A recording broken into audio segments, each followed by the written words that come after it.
getting you up and getting your sports day started. This is the Morning Drive Podcast from Double T 97.3. Nice to have you with us this morning with Jamie Lent and Jeff McGuire. I'm Chuck Heinz. We talk a little football with you today. Start of the NFL, week 2 for the Red Raiders, week 3 of the college football season, technically, as we'll have the Bills and the Rams tonight at 6:30 on 100.7 The Score. Red Raider football with Joey McGuire tonight at 6 o'clock here on Double T 97.3. High school football tomorrow night. We've got 3 games for you. Coronado plays at Wichita Falls Riders, 6:45 on Oldies 97.7. And then tomorrow night, Lubbock Cooper looks to get back in the win column as they play at Abilene Wiley, 6:30 the broadcast on 100.7 The Score. And Friendship looks to go back-to-back with wins. They take on Monterey tomorrow night at home at Tiger Stadium, 6:30 the broadcast time, with the kick just after 7 o'clock. I would think there'd be a good crowd tomorrow night at Friendship for that. Yeah, I would think so. I mean, you got, It won't be as good as the crowd that had at Cooper the other night. No. And maybe not the same level of passion. But I would expect the Monterey folks to show up. Can you call them crosstown rivals? I mean, I don't know that I would call that as much of a rivalry. Maybe you can, just not as passionate as the one with Cooper. Because, see, I would think if you're ranking them like in the city for Friendship, I'd go Cooper 1, Coronado 2. And then Monterey a distant third. Okay. I can buy into that. You know, that's kind of how I see it from the outside looking in. Okay. I think mainly because it seems to me like Friendship and Coronado over the years have played more. Maybe. You know, it's been, in my mind, maybe sometime since Monterey had played Friendship, but heck, it could have been 2 years ago. There's some things that I can remember from 27 years ago, and there's some things I can't remember from 27 minutes ago. Yeah, I'm right there with you. You know, it's along those same lines. Red Raiders look for their 3rd win over a ranked team since 2013. They had a ranked win in the Matt Wells era in 2019 at home against Oklahoma State on October the 5th. They won 45-35. And then you have to go back to the first year of the Kingsbury administration in 2013, and that was the win over TCU when TCU was ranked 24th on September the 12th, 20-10.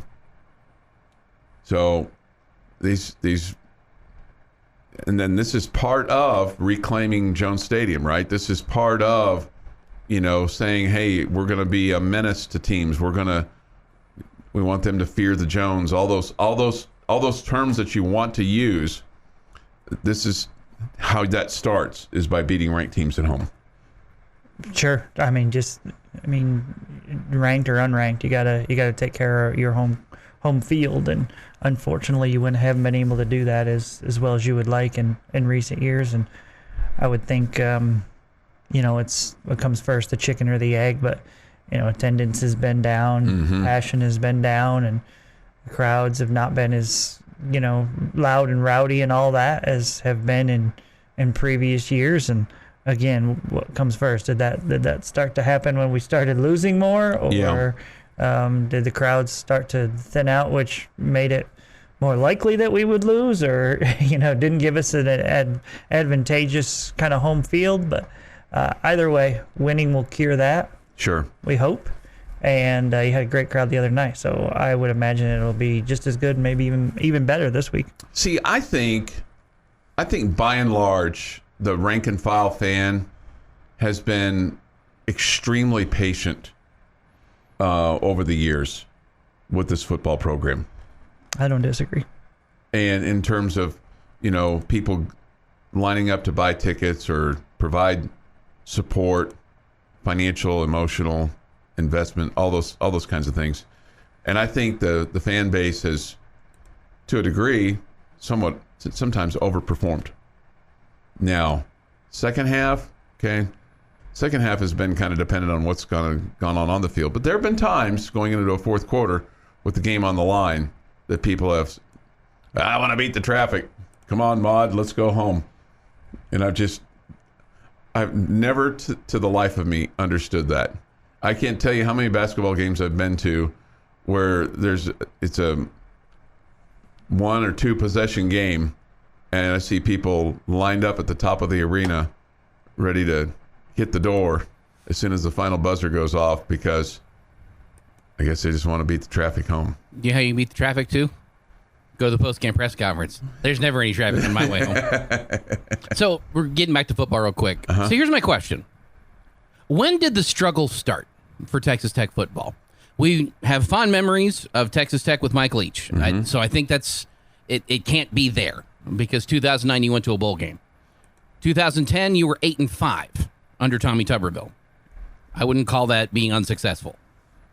You then have your first 5-7 season in forever and 2 decades, it felt like.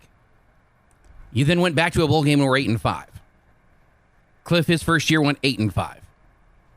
Is that 4-8 the next year? Is that the beginning of the struggles?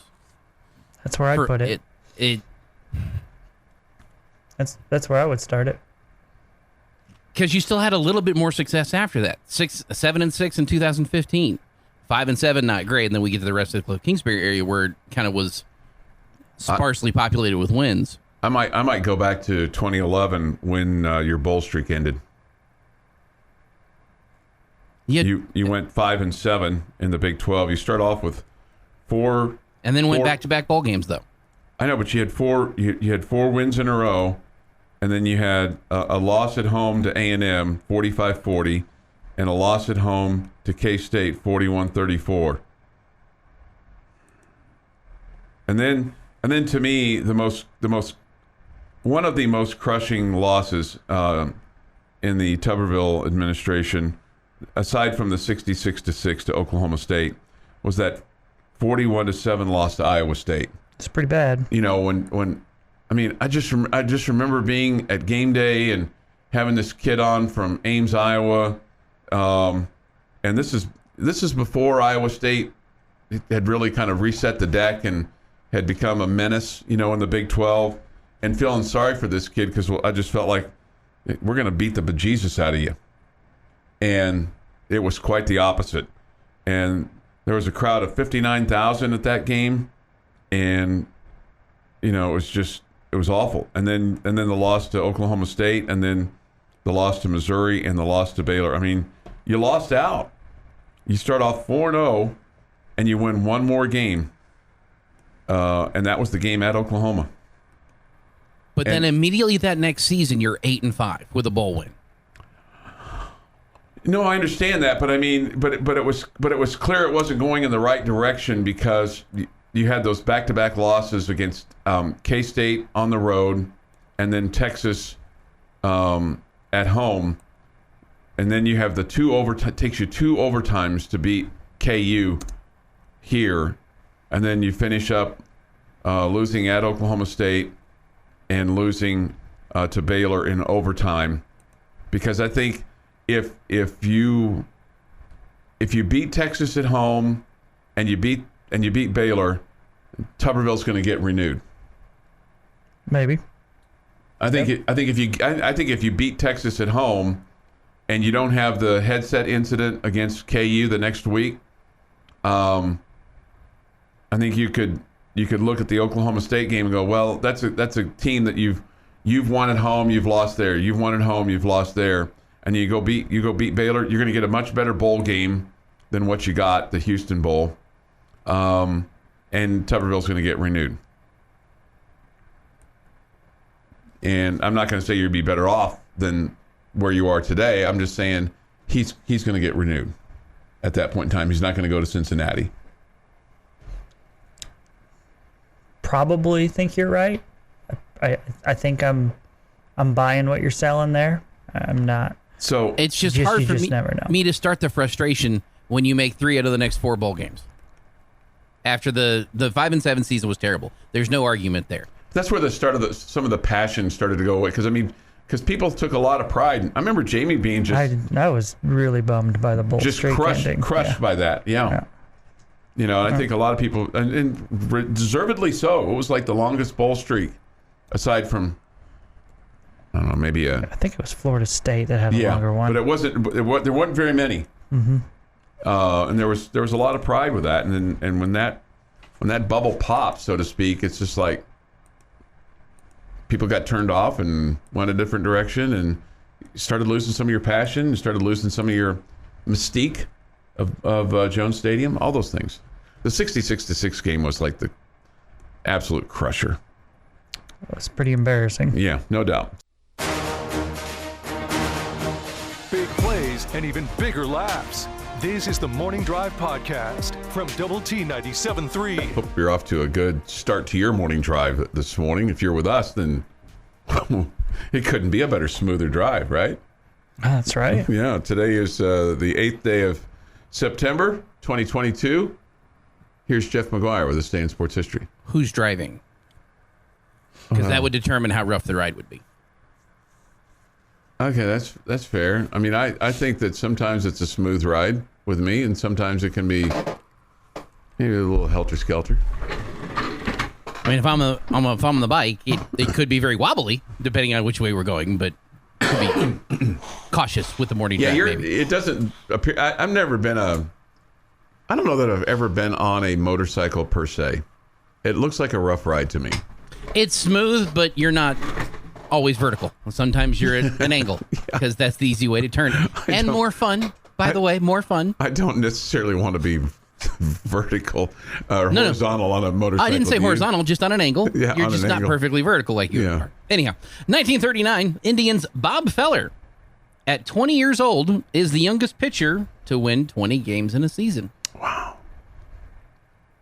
1954, with a 3-2 count, Phillies' Richie Ashburn fouls off the next 14 pitches. He would then get a walk. Oh, that's good, AB. 1958, Pirate Roberto Clemente ties a modern record of 3 triples in a game. I still love the triple. I think I like the triple.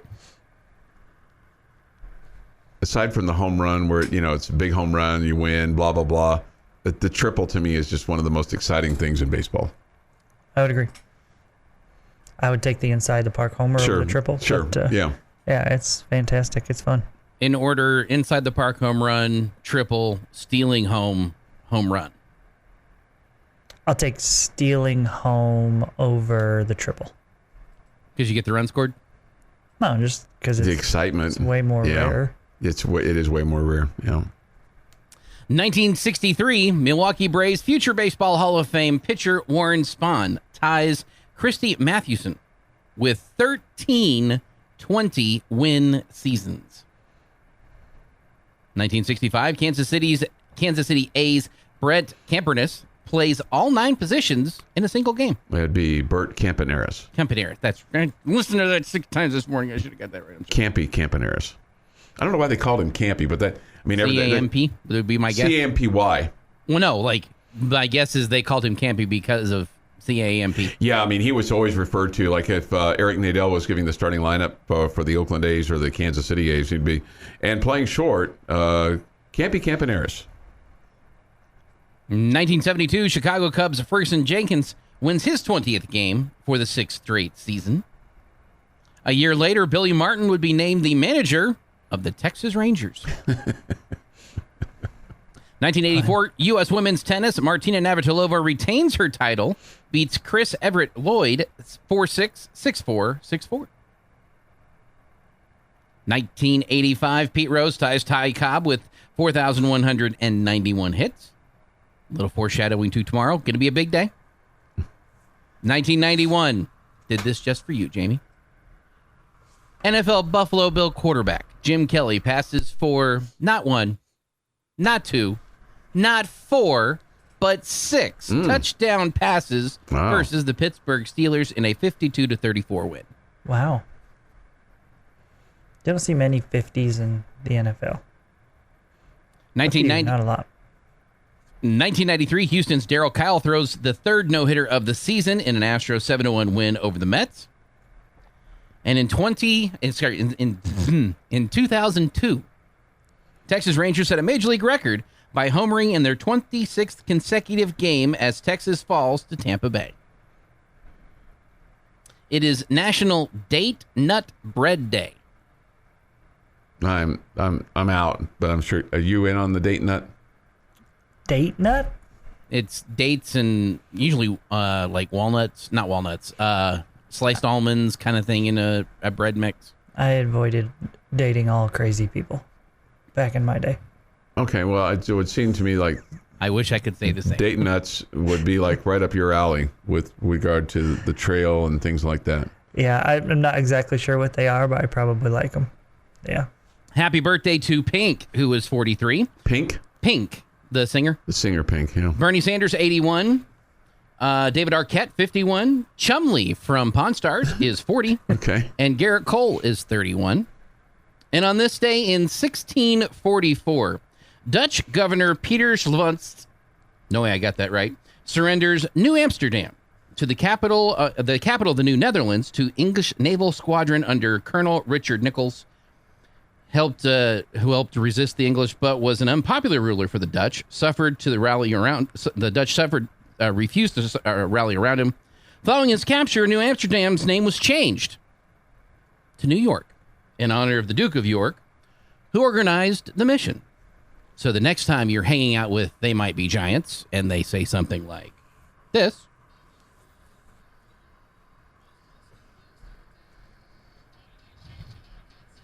you can, because you found out today on this day in sports history. Well, that was interesting. Yeah. Well, that was quite a tune there, Jeff. I'd- So I'm watching Pawn Stars last night, and there's a guy selling like a medieval crossbow. Oh, was it from Lubbock? He was from Lubbock. Yeah. Yeah. Yeah. I was like, oh, that's crazy. There is an episode of Pawn Stars that I have seen like 5 seconds on YouTube of. The gorilla is on it. Yeah. I've only ever seen the 5 seconds of it. I clicked on it and misclicked it. I didn't get to watch the episode. I have been looking for that episode since then to see the whole thing, to see what he was selling. He didn't get his price. I'm He did sure not he get his didn't. price, right. I'm He sure didn't he sell walked away upset, but Well, he wasn't upset. He just didn't get his price. well, that would. Yeah, he seemed upset. He did seem upset. Okay. Yeah. But I am desperately trying to find that episode. So if anybody knows that episode number or what they was selling, I would greatly appreciate that information. Yeah, it's crazy. That first time I saw that, I thought that was crazy. It's just odd. You're right. 6:53 this morning here on the morning drive. I learned something last night at happy hour with some friends. And you guys, Jeff, you may have heard this before. But this is a man helping man, or man helping your son or your nephew or your grandson or just friend kind of thing. Basically, it's because here's what happened is one of my friends said Josh Jung got called up, and then somebody else said, Chuck, did you hear that? Josh Jung called up, and I said, yeah, that was news about an hour ago. And then, boy, that was like, they were like, oh, well, excuse me, well, that kind of deal. And this other friend of mine said to me, hey, here's a kind of a wise old thing to kind of think about. When a man tells you a joke, even if you've heard the joke before, act like you've never heard it before. In other words, you don't want to show somebody up. So I guess I kind of showed up my friend a little bit because I was like, well, that was an hour ago news. Okay. But see, I didn't want them to know that I didn't. I wanted them to know that I already knew, not that I didn't know, like they were telling me something that I didn't know. But I should have said, oh, that's really cool. Yeah, that's awesome for him. As opposed to, well, that's like an hour ago. That was a jerk move by me. I have some You friends. seriously, somebody had to tell you this now at 61. I know, right? That when a man tells you a joke, act like you've never heard it before. Or just, I mean, you can say I already know without being a jerk. Or you don't have to. I know. You don't I have just had to. never heard it put that way before. You don't have to be the first to know everything. I If know. you knew already, Yeah. No, you're right. And he told you, you just say, yeah, that's pretty cool. Yeah, it was his wife. Yeah. Yeah, that's pretty cool. Yeah. And that doesn't say I didn't know. I know, I should've That just doesn't say said- you know first. It I know. doesn't say he knows You're first. right. Just say, yeah, that's cool. It was a bad move by me. You're right. I mean, I should have known better. I should have been better than that. Oh, Laura. Poor Laura. She wasn't there last night, though. No, but I know, she's still. spent a lot of time with you over the years. She's tried. She's tried. She's tried. So I just never heard it put that way before. If a man tells you a joke, don't. Yeah, You've heard if it you before? ever say, like, hey, welcome to the 80s, or like, welcome to 2 hours ago, Yeah. you were being 100% a jerk. Yeah, right. Well, I didn't quite say it like that, but I mean, it was poor form. Yeah. It was poor form. Yeah. I've been there. I've done it too. Recapping yesterday while looking ahead to today's sports day. This is the Morning Drive Podcast from Double T 97.3. Jamie Lent and Jeff McGuire. I'm Chuck Heinz. Look forward to your thoughts and comments on the Yates Flooring Center chat line. Go to the Double T 97.3 mobile app. It's presented by Happy State Bank. Yates Flooring Center chat line is open as well. We will have Red Raider football with Joey McGuire tonight at 6 o'clock. But before that, our good friends Aaron Dickens and Mike Gustafson from Tech Talk will be on location today. They'll be at Twin Peaks this afternoon. So if you're out and about and you want to wet your whistle or get an appetizer or maybe just a late lunch or an early supper, dinner. Do you say supper or dinner? It's Is it dinner? dinner. Yeah, dinner. I've said supper before, Yeah, too, I think though. growing up it was supper, but I think that's one of those things, part of the country. Sure it is. Yeah, no doubt. Somebody says this, because I've been listening to your show daily, I now find myself saying, that's fair, after people state an opinion. Jamie and Chuck consistently say, that's fair, or I think that's fair, and it's contagious. Okay. How about sorry about you, or you do you? Or those are contagious as well. You do you, correct. We haven't consistently gotten sorry about you correct yet, so it's hard for that to catch on. No, you're right. You're right. I'm still kind of working on that. Who's we? It's just me. Unfortunately, it's a group. We're all lumped in together on this one. It's just We're a group when things go well. When when things go poorly. things go I'm on wrong, an island it's by on- myself. it's- So we're a group like one day a week, Yeah. No, one day every other week. I know how this deal works. I'm a terrible human being, Chuck. No, you're not. You just. I heard you talking on Bottom Line yesterday about what did you do to deserve Clint and I, and I think that is fair. What did you do? He did it to himself. In a way, He's the one that makes that decision. Yeah, in a way, maybe he just took that burden on so nobody else would have to. Is that pretty much the way that went? No. Okay. Clint needs a full-time babysitter, so there's some truth to that. What about me? Am I beyond hope? I'm the only one that'll get up in the morning. Okay, we'll get up in the morning. 7:18 this morning. Or here in on the middle of morning the night, really, is when we drive. wake up. Right. So look forward to the boys being at Twin Peaks today. Okay. This from the Yates Flooring Center chat line. Good morning, gentlemen. I'm going to the game Saturday. It's been over 20 years since I've been. Do you all know where a good place to park is? Anywhere you can find it. I would tell you that there's places right around the stadium that you can pay $20 for and walk across the street. Ouch. On the east side. If you want to do that. That's the best way to do it. Just put a 20 in your hand and hand it to the person and walk across the street. Make it easy on yourself. It's crazy the amount of money that parking brings in nowadays. Oh, no doubt. No doubt. I remember the first time I had to pay for parking at a sporting event, and I was like, what? And now it's the way of the world. It's the way of the world. Yeah, it was at a Miami Heat game Okay. on my honeymoon. I was like, what? Pay to park? Pay to park. What? What is this? Where are you from? Where And now are you from, can, kid? And now you can pay like $70 to park at Jerry's World. Oh yeah, it's all of that, if not more. It's fun. Okay, UTSA and Houston played last week, 37-35. Houston won in 3 overtimes. Coach Joey McGuire was asked the other day, what did UTSA do well against Houston? Well, the one thing, and it's against anybody, Jeff Traylor has got a very physical football team, and they run to the football. I mean, it is extremely impressive how hard they play on defense. And that's a defense coordinator that was a high school coach with Jess, and he does a phenomenal job. I think those guys really love their coaches, and they play really hard for them. They play hard for each other. And so, I mean, that's what they do well. They've done it, this is his third year, and it's amazing what, he's done. Not surprised because he did that at Gilmer. If you look at his Gilmer teams, they played great defense. They played really hard, and, they showed that. And then they had a vet quarterback that's played a lot of snaps. We played him in 2019 when he was a young guy, and you knew he was going to be really good. He's another guy that's a dual threat that can extend plays. And anytime you have quarterbacks that are dual threats that can extend plays, it's always tough to defend. So I thought he did a really good job against those guys. That's head football coach Joey McGuire. So their quarterback, Clayton Tune, went 22 of 32, 206, threw 3 touchdowns, and he carried the ball 15 times, 51 yards, and ran for a touchdown. So he was responsible for 4 touchdowns.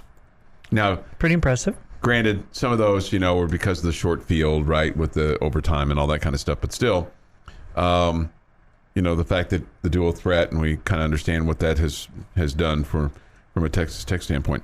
What he said, Coach McGuire, and he may allude to this in this next comment, the defensive line is their best position group.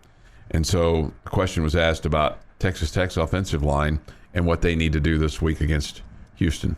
We got to pick up their twist. We got to do a good job. Number 9 for them, their defensive end, does a really good job. Watching him on film, he has a lot of hand fakes to where he tries to get you to bite for that, and then he's going to, dip and rip and be in the quarterback's lap. And so we've got to do a good job being patient. And, offensive line play whenever it comes to pass blocking is so much communication and being able to pass stuff off to each other. And so it's a big week for those guys. They're going to get really tested on, playing the defense like this because, excuse me, Houston, I mean, they are a Big 12 opponent. This is not a Group of 5 team or a lower level team. They're a ranked opponent, and they're going to be a opponent that we're going to see each other for a long time. And so this is going to be a really good test. I'm excited to play them. And I think if you can provide protection, it's just like anything else. If you can at least give your quarterback a fighting chance, that leads generally more to victory than it does to defeat. Yeah, absolutely.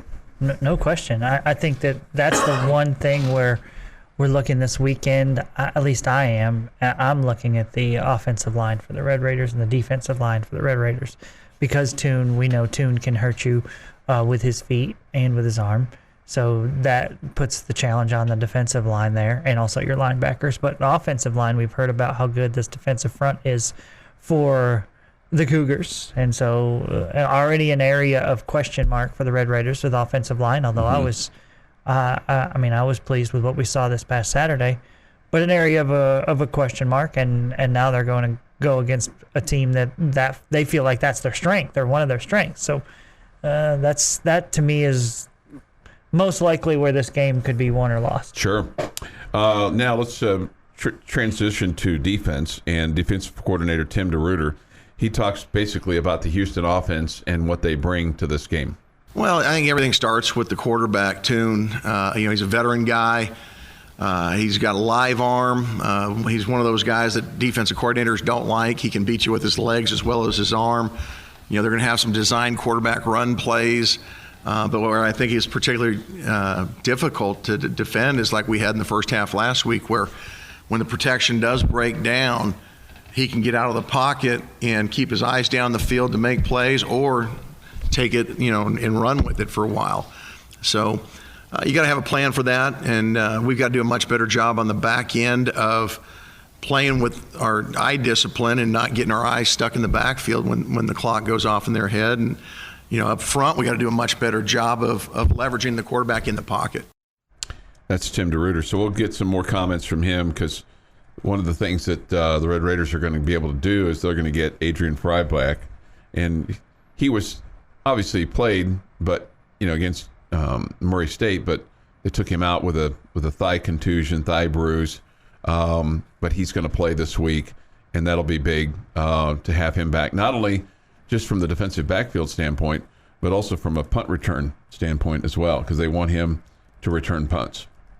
So An important guy. yeah, so he's an important guy. So those are a couple things, and then the other thing that Coach Derutyer is going to talk about, because with good quarterbacks generally come really good receivers, and they've got one in Nathaniel Dell, who is a speed guy. So they have to watch out for him on returns, but also have to watch out for him in the open field, because they can shorten the field pretty quickly with him. Mm-hmm. Yeah, he's a guy that you got to know where he is at all times, whether it's offense, special teams, whatever. That's one of those playmakers. They want to get the ball in his hands. Yeah, and if you're Houston and you're looking at the Tech offense, you look at the stat sheet and go, hey, there were 14 guys that caught balls last week, and maybe your best receiver didn't catch very many at all. That's Miles Price. Mm-hmm. So there's plenty of weapons from a Texas Tech standpoint for Houston to be concerned about. All right, 7:25 this morning here on the Morning Drive. Jamie's question of the day is next. Recapping yesterday while looking ahead to today's sports day. This is the Morning Drive podcast from Double T 97.3. Jamie's question of the day on Double T 97.3 is presented by Bizarre Solutions. Call them today for a free cybersecurity audit. All right, hit me with your best shot. All right, Chuck. Today's question involves Red Raider football. The question today, and I'm going to let you have two answers. Oh. Okay, I'm going to let you have two answers. But one of them can't be turnovers. Okay, it can't be turnovers. What is the stat or stats looking ahead to this Saturday, this Saturday, that you feel will decide the game against the Red Raiders in Houston?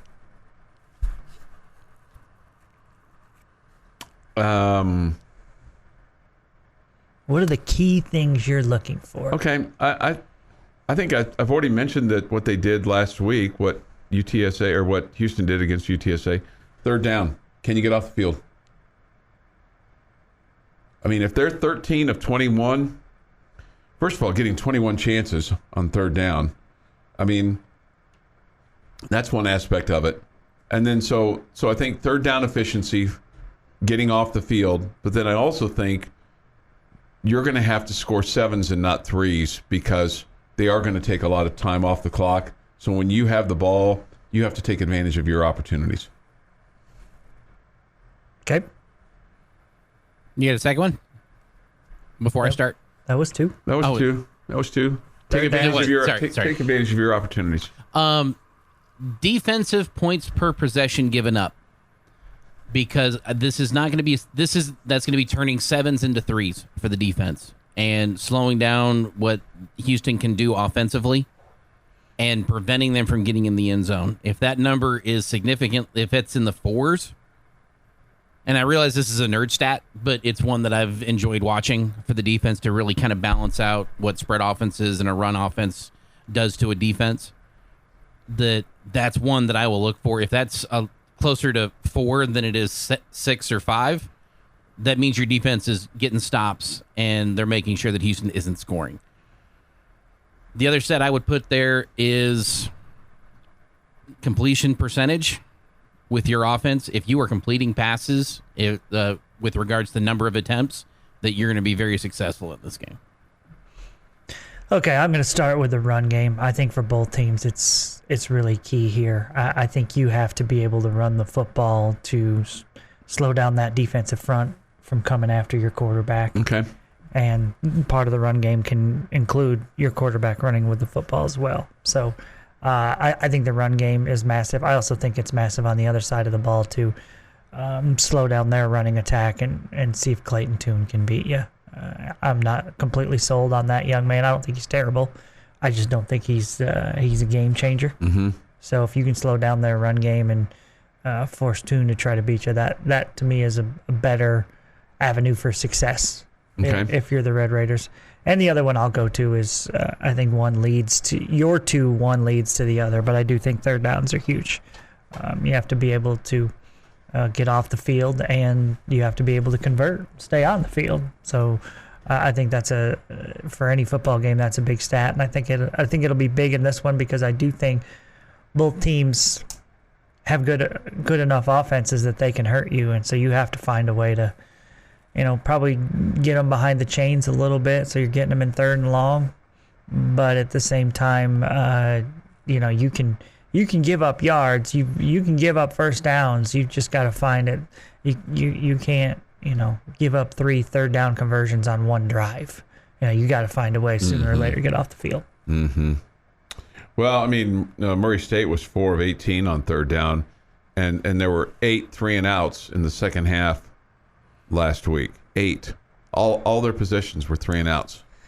Yeah, it was good. I mean, there's nothing to complain about, right? Mm-hmm. But it's just hard to have any idea. Yeah, no doubt. What that means moving forward. No question.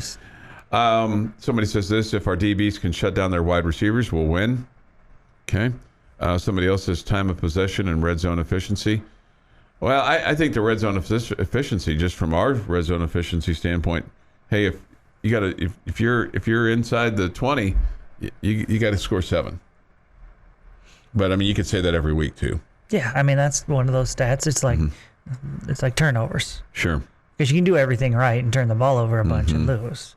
You can do everything right, but then stumble inside the 20, and you can score 4 times with 4 field goals. The other team only scores twice, but it's 2 touchdowns. You lose. Right, because it's 14-12. Because you can't go for 4. Would you like to see that? Like if it's outside the 50, 4 points? Why are you trying to trick it up, man? I don't know. I just felt like, what the 3-point play has done for college basketball has been pretty exciting. Couldn't the 4-point play do that for college football? What if it was even 60+? Say it's 60+. Give it 4 points. No? No, I'm not a fan of it. But. Okay. Okay. I would probably have been more surprised if you had been a fan of it than if you had not been a fan of it. How about that? Yeah. Okay. That would have been, I think, a bigger surprise to me than if you had been a fan of it. 7:36 this morning here on the Morning Drive. Your thoughts, your comments. Yates Flooring Center chat line. If you have a thought about Texas Tech in Houston, are you nervous about this game? Or are you bullish? I'm nervous. Okay. I still think the Red Raiders are going to be the team that comes out on top, but I'm nervous. Mm-hmm. Do you think there's much value to last year in terms of what they did or what you did? I do. I mean, as far as do I compare? I mean, I look at last year and feel like you outplayed them, and so you absolutely can do that this year. I don't know that I think that's the end all be all, because both teams are different. Team players have left and players have come in. Yeah. So it's not the same exact thing, but I mean, heck, you've got a whole new coaching staff. Right. Coach Derutyer was asked the other day how much tape that they will use from the Houston game last year and getting ready for this game on Saturday. That's at 3:00. Well, I think we obviously look at it, during our summer studies. That's where you start it. Coach Holgerson and his staff have been together for, quite a bit. They do a terrific job. The last time I coached against Coach Holgerson was probably about a dozen years ago. He's changed over the years. He's much more balanced now. And I think it makes it a much more difficult attack than, especially when you've got a quarterback who can also run the ball.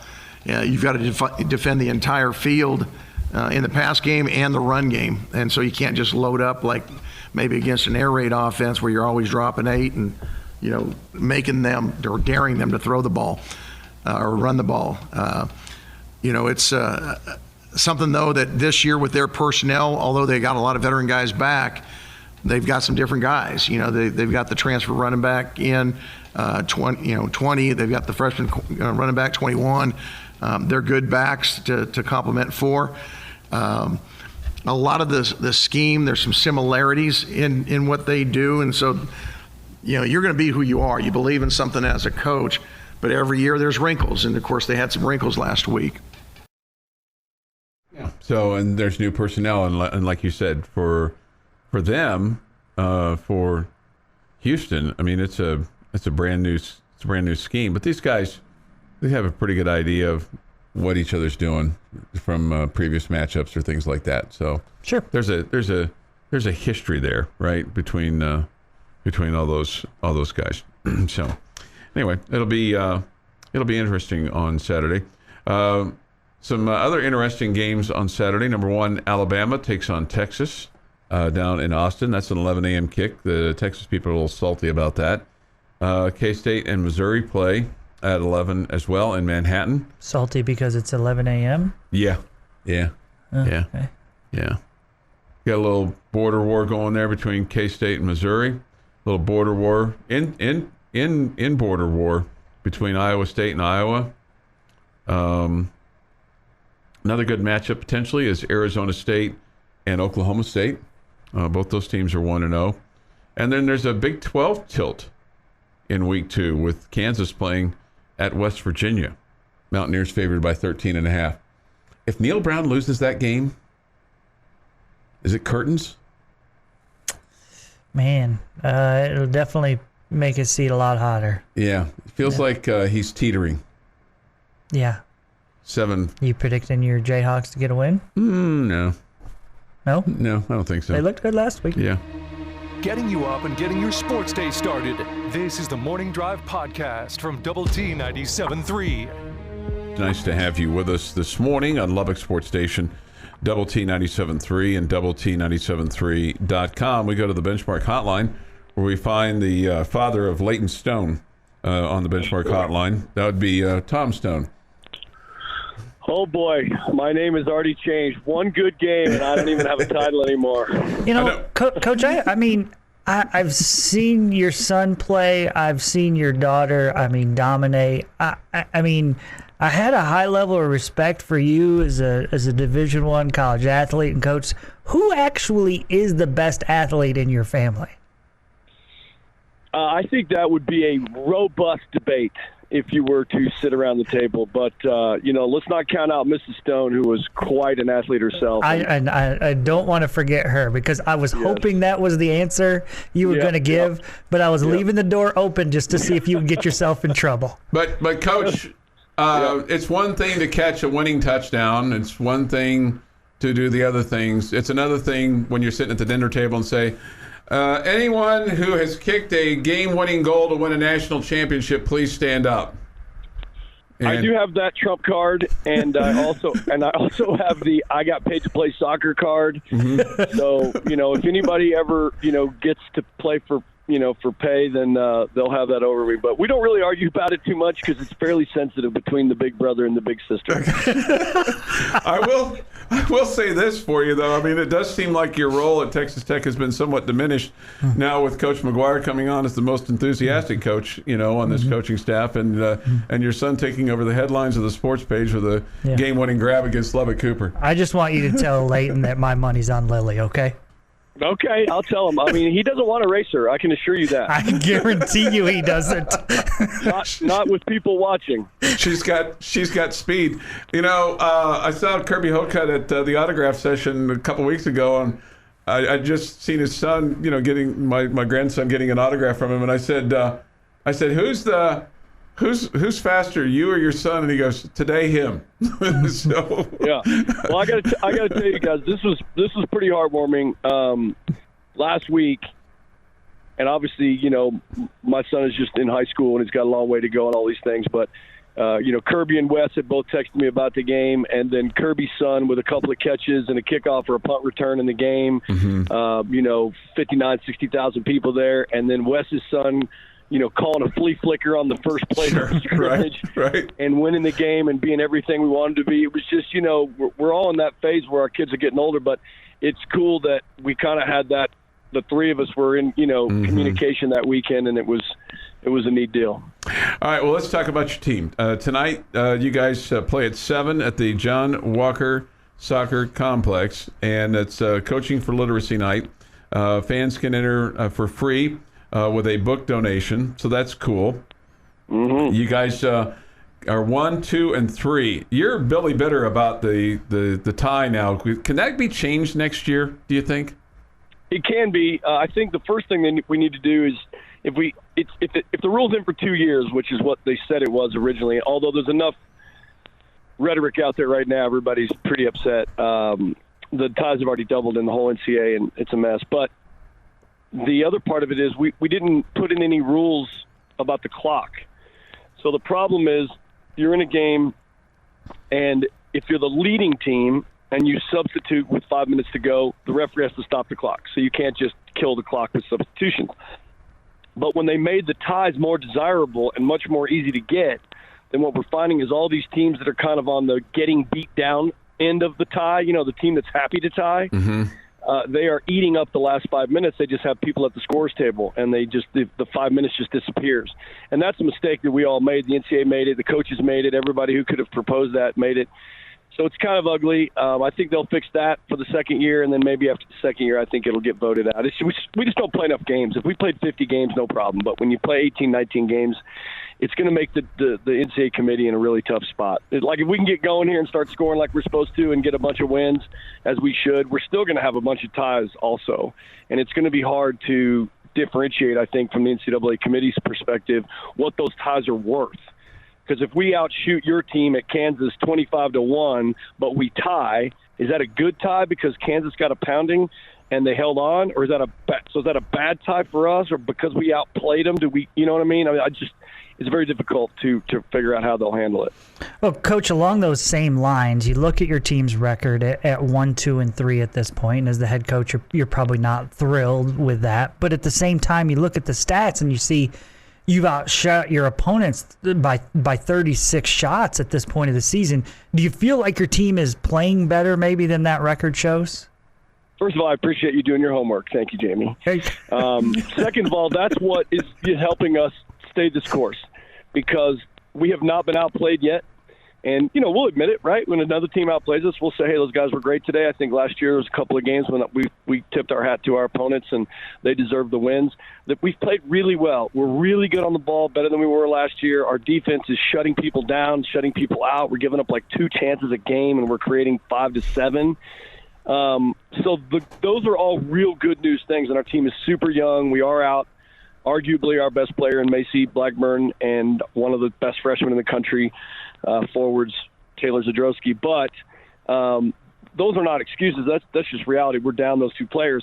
But we do see the future coming. We just need to get on a roll here in front of goal, show a little more composure, a little more sophistication in the final third, maybe a little more creativity. And also sometimes, it's kind of like you just need to dunk it, right? Like you can hit your layups and you can hit a few jumpers, but sometimes you just need to dunk it. And in soccer, there's a thing for that too. Sometimes you just need an ugly, scrappy goal right in the middle of the box that just gets the whole team fired up. And I think that's all we need really to get this thing going. And that's why, we're really excited about this team. There's plenty of games left to up that record, and we're going to be all in for all of them. All right, you take on Houston tonight. Are they, Coach McGuire's talked about Houston being a Big 12 team already on the football field. How do they match up in terms of what you see in the Big 12 from a soccer standpoint? Well, what Jaime's doing, their new coach, is getting them prepared for the Big 12, and they're playing a system that will be successful here. He's recruiting better than they ever have. They're going to be a really good team member. And, look, it's just like TCU guys. When the Big 12 gave them the golden ticket, how good did they get in so many sports? It was like lighting them on fire. And the same thing's going to happen at Houston. They're going to be better at football. They're already awesome at basketball. They're going to be better at soccer and other sports. So I think they're well on their way. We went and played them this spring. We wanted to see what their place was like down there, and now they're up here playing us this fall, and then next year it'll be for real. Happy to be back home after your West Coast trip?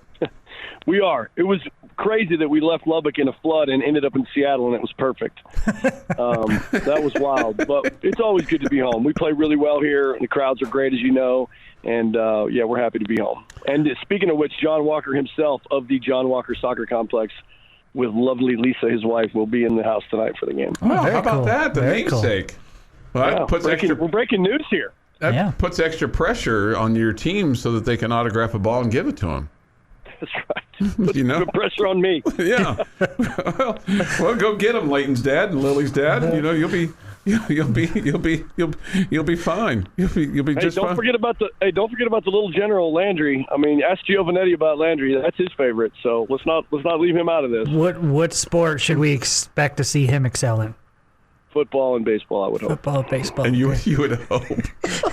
Hey, Have we convinced? Otherwise, it's going to be a rough night at the dinner table for him. Have we convinced Lily to quit playing soccer and stick to basketball yet? No, that's not going to happen. You're going to get to a point where you can't talk about her because she might be somebody that you might want to have on your team. You never know. Those are the weird situations. We're leaving all that up to her. Yeah. She's like, yeah. So she asked me one time if she was good enough to go to North Carolina, would I let her go there? You know, they've won 22 national championships. And I said, honey, I can make you one promise. If you're good enough to go to North Carolina, you're going to Texas Tech.